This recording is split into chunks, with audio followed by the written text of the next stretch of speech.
प्रिय भैया बहनों, हम सभी आज कक्षा सप्तम नागरिक शास्त्र में पाठ 7 के अंतर्गत पूर्व में ही जिसकी चर्चा कर रहे थे, हमारे आसपास के बाजार। इसके अंतर्गत पिछली वीडियो में हमने देखा कि बाजारों के कितने प्रकार होते हैं। पहला बाजार हमने देखा साप्ताहिक बाजार। साप्ताहिक बाजार क्या होते हैं, कौन कौन सी वस्तुएं वहां उपलब्ध होती हैं, इसके बारे में देखा। दूसरे में हम देखेंगे मोहल्ले की दुकानें।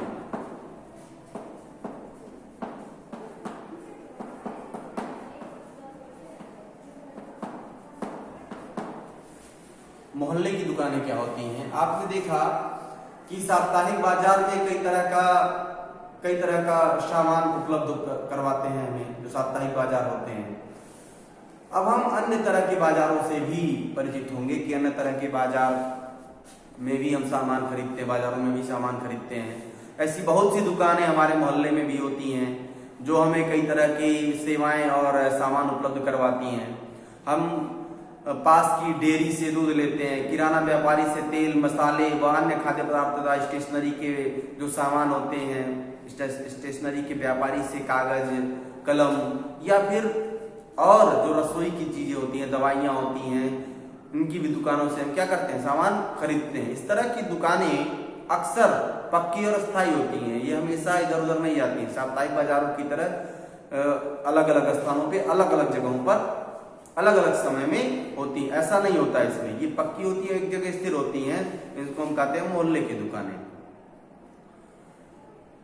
ये जबकि जो सड़क के किनारे फुटपाथ पर सब्जियों के कुछ छोटे दुकानदार होते हैं, फल विक्रेता हैं, कुछ गाड़ी पर सब्जियों के कुछ छोटे छोटे दुकानदार हैं, ठीक है, या जो गाड़ी पर मैकेनिक आदि भी दिखाई हमको देते हैं। पड़ोस की दुकानें कई अर्थों में बहुत उपयोगी होती हैं हमारे लिए।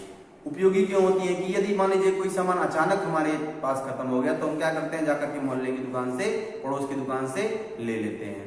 हमारे घरों में करीब तो वे जो वे होती हैं, हमारे घर के क्या होती हैं, सबसे बड़ी हमारे लिए चीज क्या है कि हमारे पास होती है, हमारे पड़ोस में होती हैं। हम सप्ताह के किसी भी दिन और कभी भी जाकर के क्या कर सकते हैं, वहां सामान अपना ले सकते हैं। हमको उसमें खरीदने में उसमें आसानी होती है। किसी भी समय हम उन बाजारों, उन दुकानों पर जा सकते हैं। सामान्यतः जो दुकानदार और खरीदार एक दूसरे से परिचित भी हो जाते हैं। दुकानदार ग्राहकों के लिए उधार देने को भी तैयार हो जाते हैं। मान लीजिए आपके पास उस समय पैसा नहीं है तो आप जाकर के उस दुकान से उधार भी ले सकते हैं, यानी कि आज खरीदे गए सामान का भुगतान आप बाद में भी कर सकते हैं। ऐसी सुविधा हमको वहां उपलब्ध होती है। जैसा कि आप कहानी में देखेंगे, जो सुदाता का उदाहरण है उसमें आप देख सकते हैं। आपने ध्यान दिया होगा कि हमारे पड़ोस में भी कई तरह के दुकानदार होते हैं। कुछ तो पक्की दुकानें वाले होते हैं और कुछ सड़क किनारे दुकानदार जो है, दुकानदार अपनी दुकान से जाकर बैठते हैं। इस तरह के आप उदाहरण अपने आसपास, अपने पड़ोस में, आप मोहल्ले में देख सकते हैं। तीसरा जो बाजार का उदाहरण है वो शॉपिंग कॉम्प्लेक्स है।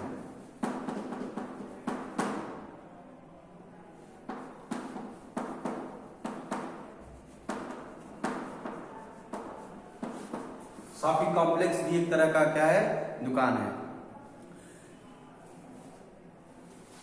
इसमें मॉल को जोड़ दीजिए, शॉपिंग कॉम्प्लेक्स हुआ या मॉल हुआ। जो बड़े बड़े मॉल आप शहरों में देखते हैं वो भी इसके अंतर्गत आते हैं। इस प्रकार हमने 2 प्रकार के बाजार देखे। पहला था साप्ताहिक बाजार, दूसरा था मोहल्ले का दुकान या पड़ोस की दुकान का बाजार। शहरों के कुछ अन्य प्रकार के भी बाजार हैं, जैसा कि आपके तीसरे टॉपिक में है, जहां एक साथ कई तरह की दुकानें होती हैं। ये लोग शॉपिंग कॉम्प्लेक्स के नाम से जानते हैं।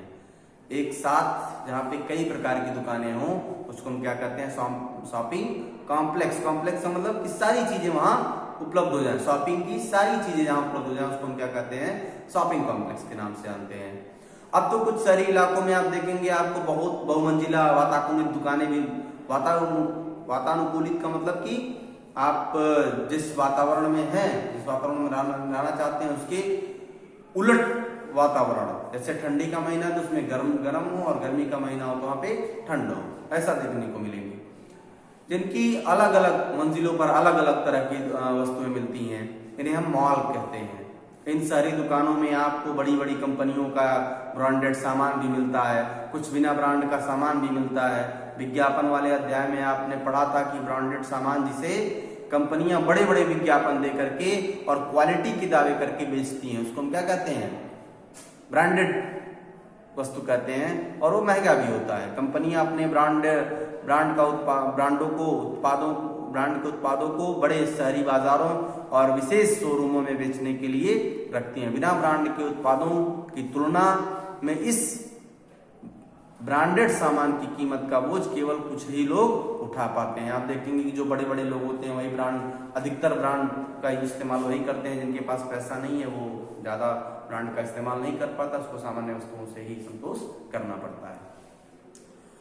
तीसरा जो टॉपिक है, बाजारों की श्रृंखला। पहले हिस्से में आपने विभिन्न तरह के बाजारों के बारे में पढ़ा जहां हम सामान खरीदने जाते हैं। क्या आप सोच सकते हैं कि ये सभी दुकानदार अपनी दुकानों के लिए सामान कहां से लेकर आते हैं?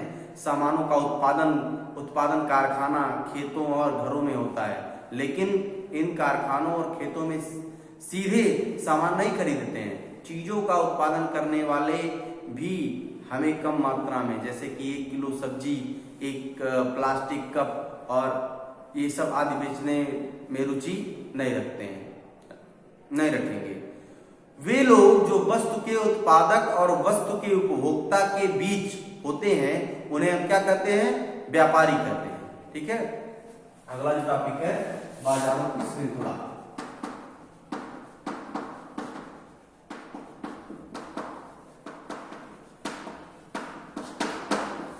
मतलब जो उत्पादक होता है और जो उसका क्या करता है? उपभोग करता है। उत्पादक मतलब जो उत्पादन करने वाला, और उपभोग मतलब जो उसका इस्तेमाल करता है। उनके बीच जो होता है उसे हम कहते हैं व्यापारी। वो क्या करता है? उत्पादक से सामान खरीदता है, खरीद करके हमको बेचता है। जो उपभोक्ता है उनको बेचता है। पहले थोक व्यापारी बड़ी मात्रा या संख्या में सामान खरीद लेता है। जैसे सब्जियों का थोक हुआ, व्यापारी कुछ किलो सब्जी नहीं खरीदता है। वो क्या करता है कि वो पूरे का पूरा कुंटल में खरीदता है और फिर क्या करता है? वो उपभोक्ता को बेचता है। बल्कि वह बड़ी मात्रा में खरीद करके क्या करता है? दूसरे को बेच देता है। इन्हें वह दूसरे व्यापारियों को बेचता है। वहां खरीदने वाले और बेचने वाले दोनों व्यापारी होते हैं। आप मंडियों में देखेंगे कि जो ट्रकों से सामान आता है उसे क्या करता है? व्यापारी अपने पास खरीद लेता है, खरीद करके फिर उपभोक्ता को बेचता है।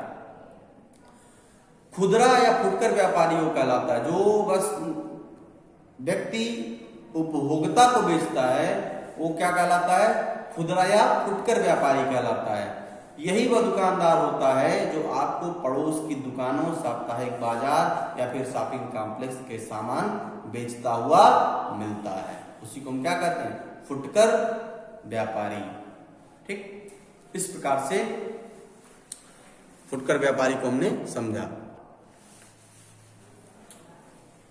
अब अगली टॉपिक में हम देखेंगे कि बाजार और समानता। बाजार और समानता।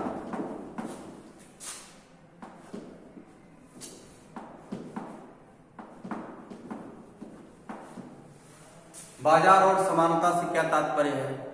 बाजार और समानता से तात्पर्य है कि आप देखेंगे इस अध्याय में हमने अपने आसपास के कुछ बाजारों पर नजर डाली है, तो हमको क्या पता चला है कि हमने साप्ताहिक बाजार से लेकर के शॉपिंग कॉम्प्लेक्स तक के दुकानों और दुकानदारों को देखा। इन दोनों दुकानदारों में बड़ा अंतर है। अंतर क्या है?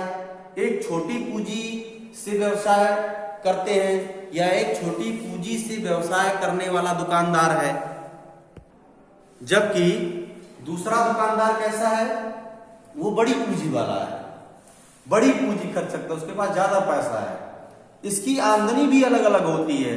साप्ताहिक बाजार का छोटा दुकानदार शॉपिंग कॉम्प्लेक्स के व्यापारी की तुलना में बहुत कम लाभ कमा पाता है। इसी तरह खरीदारों को भी अलग अलग स्थितियां हैं। जो खरीदारी करते हैं उनकी भी अलग अलग स्थितियां हैं। ऐसे बहुत से लोग हैं जो सबसे सस्ता मिलने वाला सामान भी खरीद पाने की स्थिति में नहीं होते हैं, जबकि दूसरी ओर कुछ लोग ऐसे होते हैं कि मालों से महंगी, जो माल शॉपिंग मॉल है उससे महंगी वस्तुओं या महंगी खरीदारी करने में व्यस्त रहते हैं। इस तरह कुछ हद तक अन्य कारणों के अलावा हमारी आर्थिक स्थिति यह तय करती है कि हम किन बाजारों से खरीदारी या दुकानदार हो सकते हैं। हमने सामान के उत्पादन से लेकर और हम तक पहुंचने से बनने वाली बाजारों की श्रृंखला को समझा, मतलब उत्पादन कहां से हो रहा है और हमारे पास वो पहुंच कहां, इस श्रृंखला को हम इस पाठ में समझ पाए। इस श्रृंखला से ही यह संभव हो पाता है कि एक जगह उत्पादित होने वाला सामान लोगों के लिए हर जगह उपलब्ध हो जाए। वस्तुओं के बिकने से वस्तुओं का उत्पादन सीधे जुड़ा होता है। बनी हुई चीजों के बिकने से ही लोगों को रोजगार मिलता है और उत्पादन भी बढ़ाया जाता है। परंतु क्या इसी श्रृंखला के प्रत्येक स्तर पर लाभ के समान अवसर मिलते हैं, ये हमारे लिए प्रश्न है।